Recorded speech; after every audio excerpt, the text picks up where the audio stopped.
right, it's I just finished all the operations on this end or the length of the part basically here to look at this.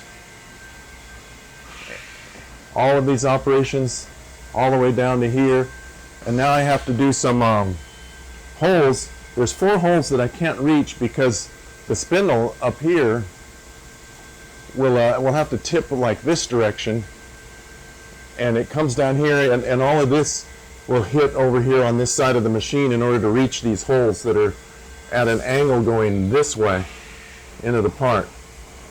And so the final operation of this is only to do 4 holes, and I got to flip the part around and line up on it in the machine to do it. So I'm going to try to take you through this operation.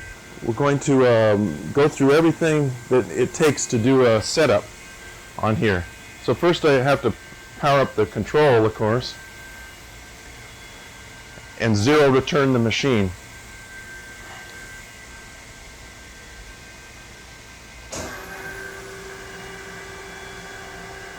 So here's everything coming on, but it takes a little bit of time for this this Mazak to boot up. It's got to go through this whole big sequence. First booting up Windows, now it's starting Windows, and then it goes over to the Mazatrol software in the machine basically. That's this machine runs on an actual normal, you can see, Windows 2000 PC. Although it's kind of an industrial one. The actual PC is right behind this screen. It's just a little module. That's all it is. And then down further in this enclosure is other things that pertain to the control of the machine, but it's really just really a PC. And they've just put this software on top of it. So we've got to wait for this to start Windows. And you can see it runs on Windows 2000 Professional. And this is kind of a benefit though, because I can hook this network cable. I don't know if you could see this here. Yeah, this network cable I've kind of plugged into the control, and I run it over to my laptop so I can transfer files back and forth to the PC part of the machine, and then I have to transfer those into the machine's memory.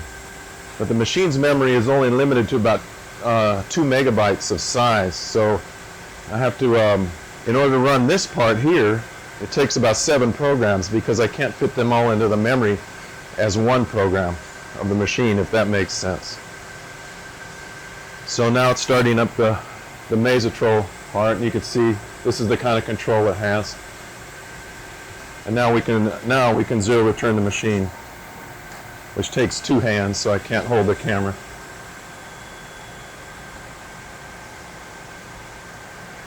So the first thing I do is run the B-axis to 0 so that it doesn't collide with anything coming down. I don't know if you can see that over here.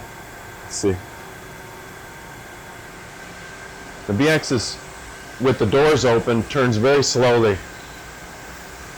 They've reduced the rapid rates of the machine, so it only goes a certain speed with the doors open for safety reasons, I guess. Now I can start doing the Y and the X and the Z all at once here. Oop, went the wrong direction with the X.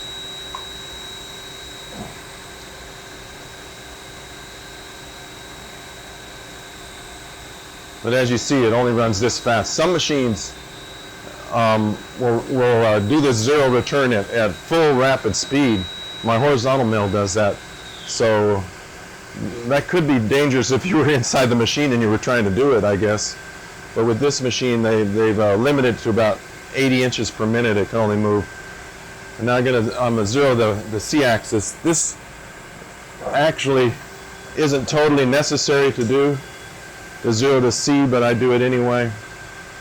Because when the C couples and uncouples, it normally goes to 0 anyway. See, right now it brings it orients the chuck,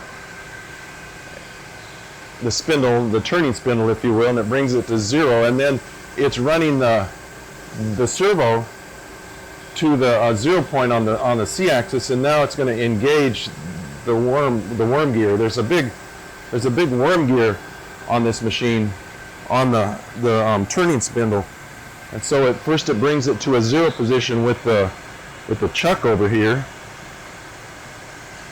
and then it brings the servo to the 0 position that runs the worm, and then it rocks the worm. There's a hydraulic system that engages the worm into the gear, and that way it knows everything is zeroed on the C-axis.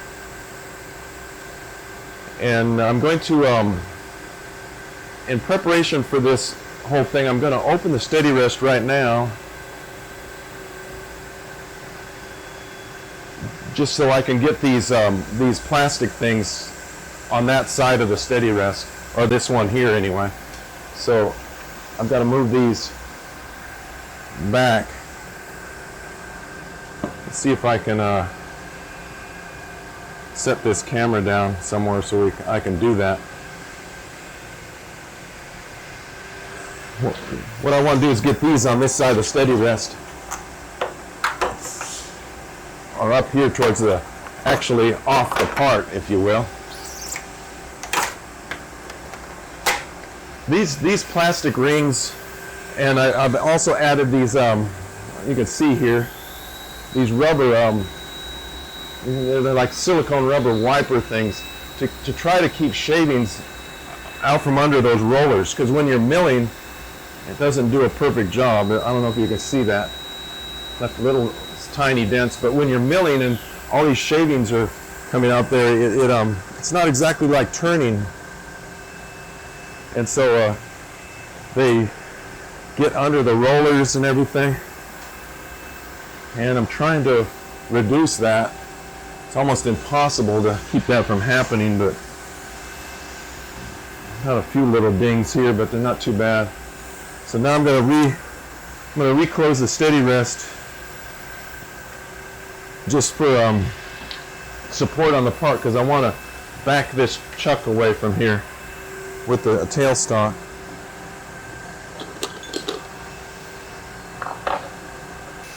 Okay, so I need to open the chuck, and we're going to have to clean everything up here and change these jaws on the chuck when I flip the part around. First I want to back the tailstock away. There's a switch here. I just flip it and it backs away. I'm going to take these off. I'm not going to really need these now. To do the next operation, I can just support the part between this chuck and the other spindle, and it'll work fine. I'm going to jog the machine away here a little bit, just to get room for my hoist in here. Now I'm going to open the steady rest. And hopefully I've sort of put the strap in the right place. So I've got to be careful not to bang up. I don't want to move that tailstock, so I've got to be careful not to bang up the part on that chuck.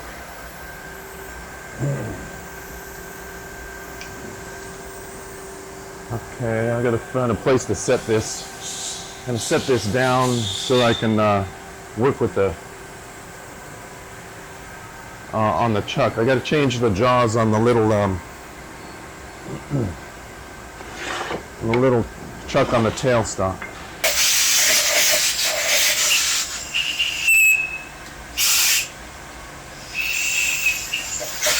Try not to blow too much stuff on the camera.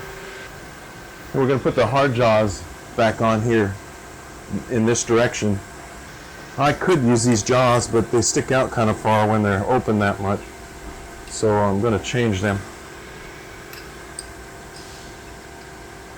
I've had people ask about this this chuck on the tailstock arrangement that I have. And on this tailstock,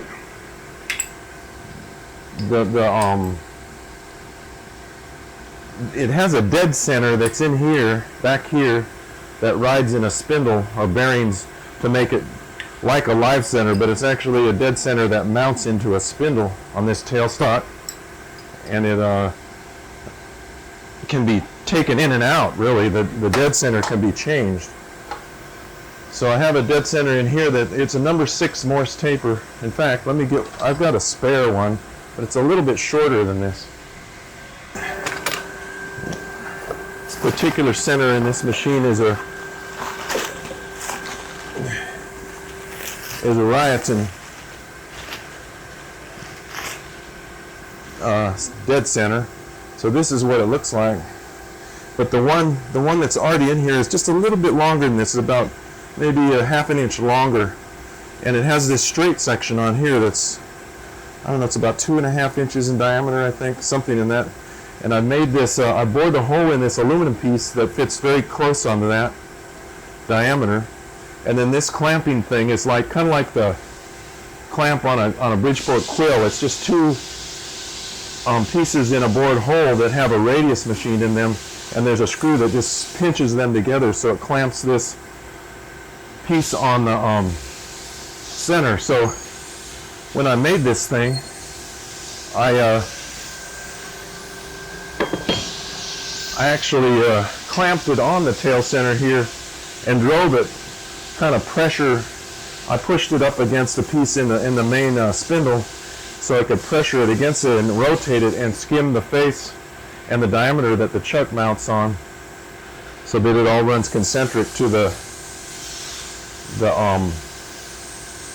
dead center, which runs in the spindle of the tailstock, if you will, so that the chuck would run true when I put it on here. And also this is an adjust true chuck, so I can adjust the run out a little bit with these set screws. So that's the way this whole arrangement works. Now, I got to clean up everything else. There's no point in really filming that. Get ready to put the part back in the spindle. I got to blow the part off and wipe it down and clean everything off.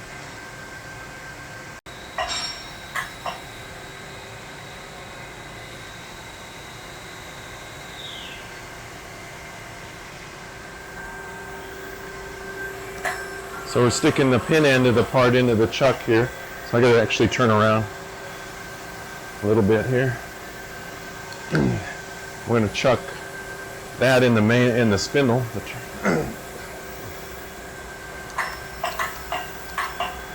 I'm going to get things roughly positioned here. What I'm going to do is actually move, trying not to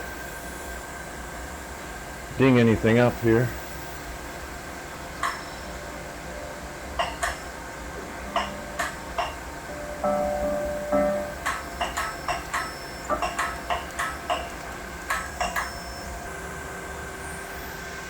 And I can't close I want to close the steady rest on this before I actually snug up the chuck jaws, but I can't obviously close it on this area. I'm gonna have to move it up here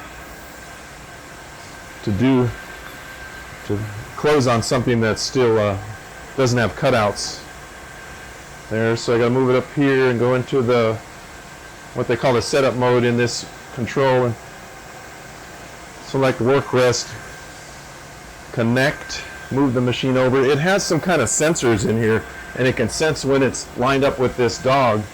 And I put connect on, then I can jog it.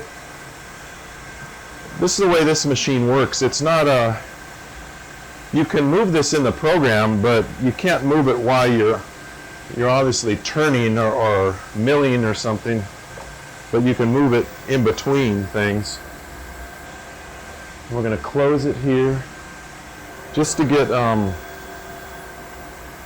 things sort of straight before we snug the chuck jaws up here.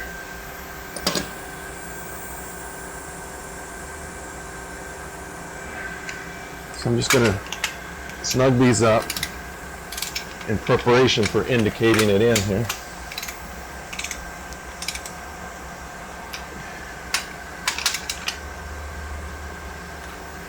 Here's the tailstock end of this. Now I don't want to turn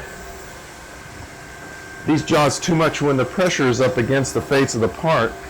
Make sure the face is clean. And actually use a little piece of material in between those jaws and the part here when we get the chuck up here. But first I want to get these chuck jaws kind of adjusted. But unfortunately, when you extend this tailstock, you can't really stop it exactly before it hits the part. I don't know, it's kind of tricky. So I get it up here close. I can get it. I can't really stop that accurately, but I don't want to hit the part with those jaws. Try to get some idea here with those jaws, because they would gouge the side of the part if I hit the tailstock. Has quite a bit of force. So I got to get these sort of close to the diameter so I don't have to turn this too much when I get it up there.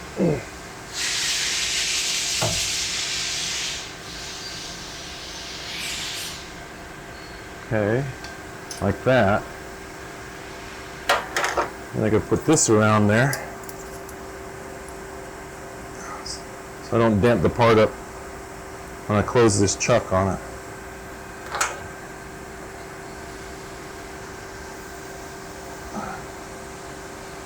Although I want to keep this back beyond the face of the part a little bit, because I want to set my zero on there.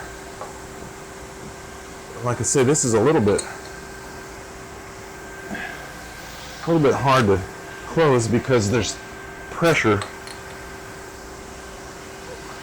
on the tail center pushing against the end of the part here.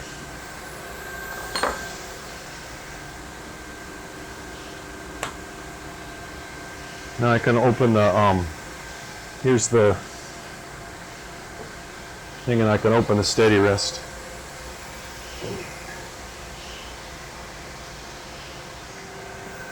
Let's get rid of the crane. And the rotation of this isn't really that critical at the moment because I can set that with my C0. But first I got to indicate in everything. Let's get rid of the crane. All right. Now, I'm going to move the steady rest forward, out of the way, because right there it'd be in the way of what I'm going to do. So let me just show you this here. On this, you can select and it's already in position because I left it there, the work rest connect mode, connect, it's on. And then I can jog the steady rest. It's connected with this, I don't know if we can see it there, the shot pin connects to that piece on the steady rest. And I can just move it out of the way. I'm just going to move it up here out of the way, because the milling we're going to do is right in this area here on the part. And it's just drilling some holes, so it's not, I don't really need the support of the steady rest at this time.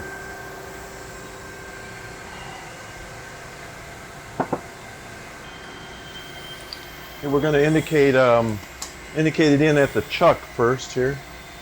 Let's get some deflection on our indicator. All right, that looks pretty good. We're going to rotate around 180 first. Okay, it's pushing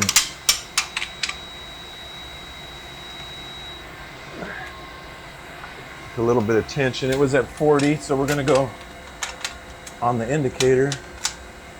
I'm going to go to 20.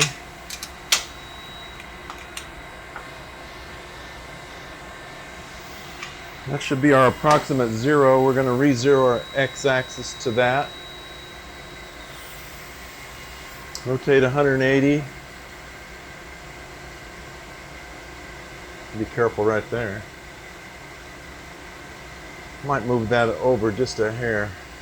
I'm not hitting that notch.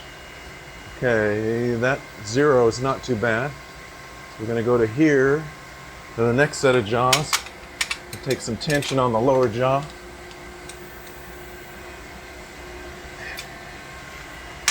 Tension the upper jaw. Bring it back to zero. There. Let's see where we're at. It's a little bit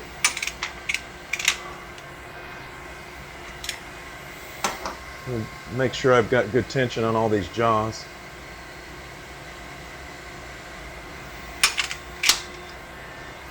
All right. Bring this back to 0.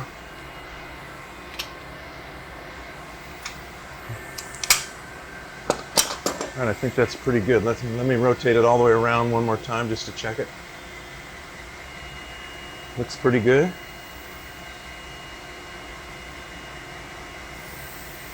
Then easily 1/1000 of an inch. Okay, let's run down to the other end of the part.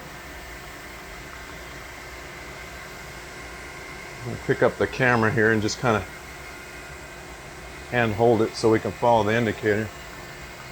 There's some areas right there where there's a weld in the part, and you'll see some deviation right here. Kind of go slow here. I think it moved the indicator. We're going to indicate here. Get this end running true.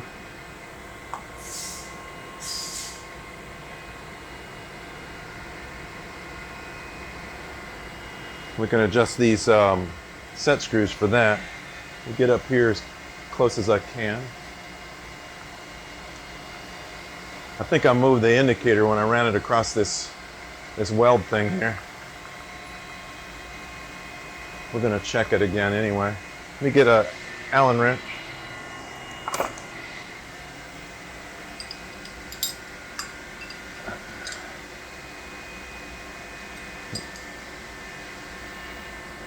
I always tend to go the wrong way with these screws on these set screw chucks. We'll bring that back to 0 for right now. Like I say, I think I moved jarred the indicator.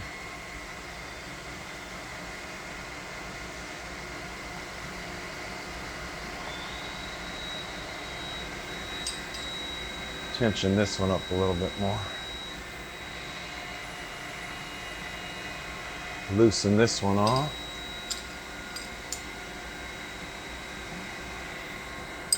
Try to get the run out pretty good down here.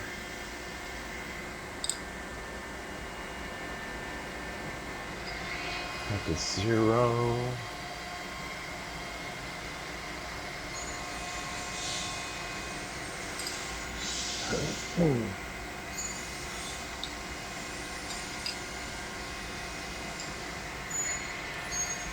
Thousandths. See, these things are kind of hard to adjust in a way because they don't put the screws at 90-degree intervals. They're like 2 screws here and here, which are maybe about, I don't know, 60 degrees apart, and then there's no screws here and here. So these kind of, at least this particular chuck, it's a little bit hard to adjust because there's such a big gap between some of these screws. Also, I'm kind of, let me move up here. I'm kind of looking at an area that didn't totally clean up when it turned the OD, so maybe I should move up here.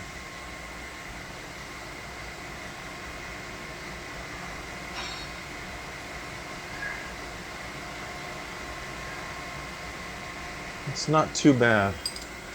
Might, thinking I might leave that alone.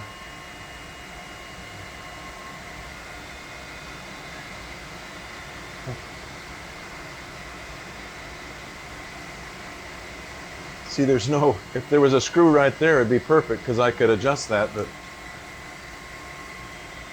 okay, that's probably good enough though. We got that within easily less than 1/1000 of an inch, so now let's check this just for the heck of it.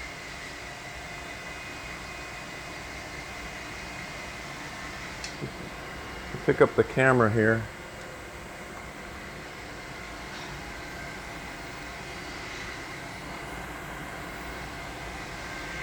I'm going to run this. Just curious to see what the run out is here. Let me find a a spot that I can actually rotate all the way around.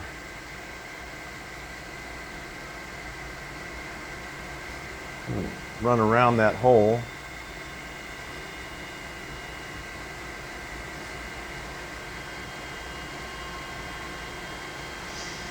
Actually, that's surprisingly straight.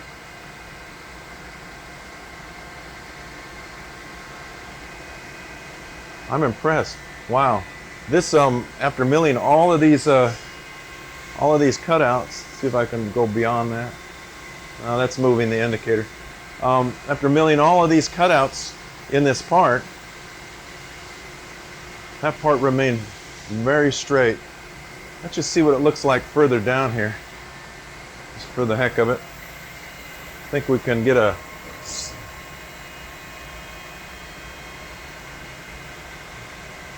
This isn't really necessary, but because, oops, I'm off the end of the part.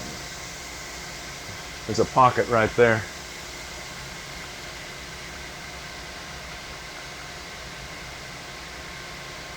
Wow, of all the parts I've done so far, this one's remained the straightest, even after milling all of this, you know, this pocket here, which has a hole that runs all the way up through the part there, and all of these holes and cavities and everything remain remarkably straight. Now, we've got to put the indicator in here and set the Z0.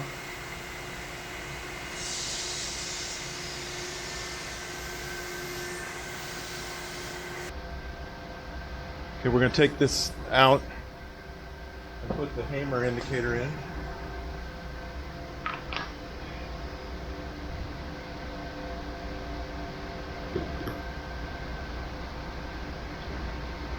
Over here, we're going to set our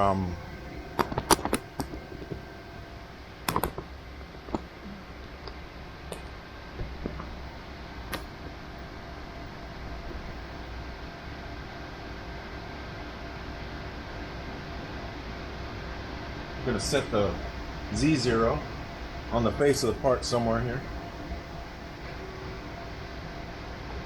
Then we got to put the indicator back in. Well, I could have done this already and indicate something here to set our rotational 0, or C0, if you will. Let's set this first while we got this here. Get the deflection. All right, that's our 0 point.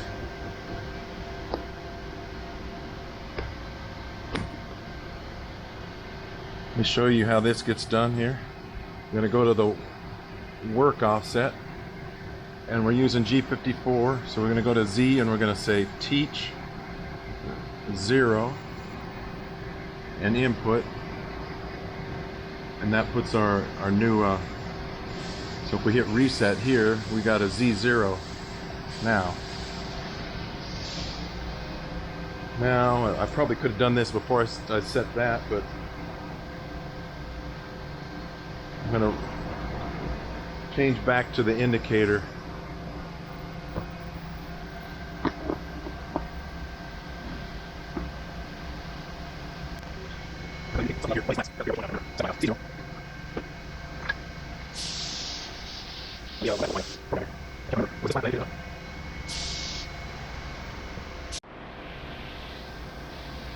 Okay, I have to indicate this level parallel to the y-axis.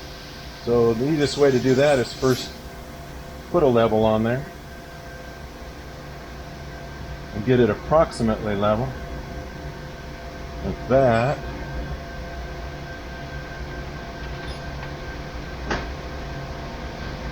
Come down in the X here, move over so I don't hit any of these holes going back and forth, because what I want to do is get this parallel to the y-axis, set my C0. Bring that to 0 there. Back on the other side. That's pretty close.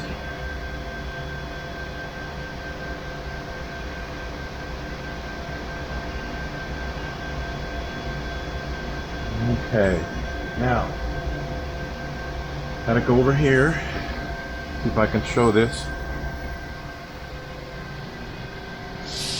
We'll go to the work offset key, and we're gonna run our cursor down to the C axis here. We're gonna go teach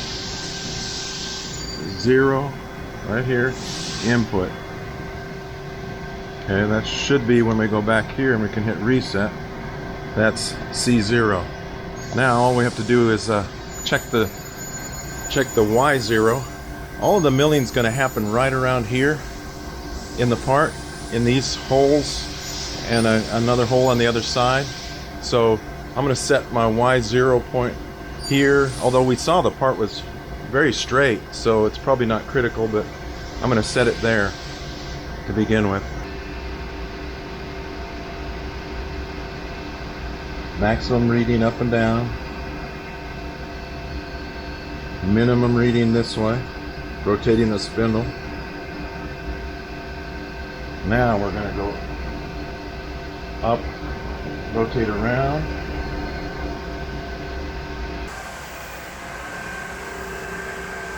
Now I'm going to look at it with a mirror because I can't see what I'm doing.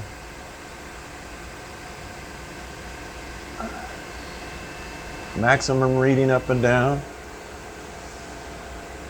and right on 0, the machine is centered real nicely there. I'm going to leave that alone.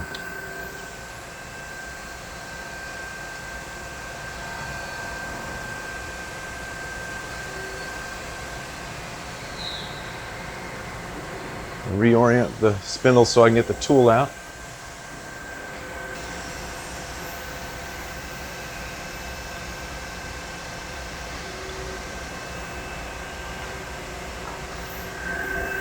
Now we should be ready to go. All we got to do is call up the program in the control. Let's see if I can show that here. Program file. This is the previous program. I'm going to transfer that into the backup memory, and then we're going to change directories to the backup program's memory. Push input. And we're looking for this program here, the final operation. We're going to transfer that. I'm going to push that key, bam, input. I'm going to go over here to the 894. It's a number, so we're going to program work number 894 right there, and input. It calls the program up, but this is just in the editing memory. We've got to go to the EIA monitor. This is the working memory of the machine. See, there's no program right now. We've got to select that 894 as well here. Oop, if I type it in right, 894 right there. And now we're ready to actually run the program.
that we just drilled.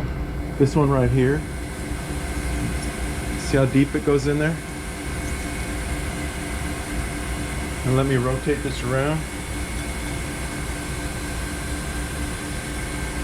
I don't know if you can see the hole here, but this one here. And then this one right here. That one's not so deep. And then this one right here. It goes, I don't know if you can see that. Goes into that pocket there. So that's it, a very simple operation. But you could see how far the spindle's over this way. If it was up close to the other end, it would be colliding with up here. So I had to do it. Had to turn the part around just to drill 4 holes. So that's the whole setup. Thanks for watching.